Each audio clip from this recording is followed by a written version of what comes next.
And I'm not saying Nation of Islam was Muslims. I'm talking about in name. Part 2. Because they weren't Muslims. No. They've never been Muslims. They weren't Muslims. They've never been Muslims.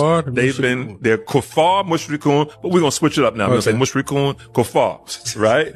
They're Mushrikun, Kuffar, right? You. Pagans, idolaters, heathens, infidels, disbelievers. That's what they are. There's no doubt about it. Whether you agree with the nation theologically or not, the practical application of Islam to advance human life was present. Cleaning people up off of drugs, alcoholism, prostitution, fornication, fighting against gang violence in our communities, teaching modesty, encouraging marriage, keeping your health in order, no pork, fasting, autonomy, and building a righteous community. Those are all Islamic principles. There is no other Islamic group that has advanced and transformed the oppressed people of America like the Nation of Islam did. Secondly, when you say the Nation of Islam is not Muslim and has never been Muslim, and you call them Kuffar, Mushrikun, and every other name in the book, you are not only takfiring those who subscribe to the teachings of the Honorable Elijah Muhammad, you are also takfiring your Sunni brothers and sisters in the Warith Deen Muhammad community, because they were in the Nation of Islam when they accepted Sunni Islam. There is a false notion that is often repeated that Warith Deen Muhammad left the Nation of Islam. No, he didn't. He became the leader of the nation in 1975 and slowly started to transition the believers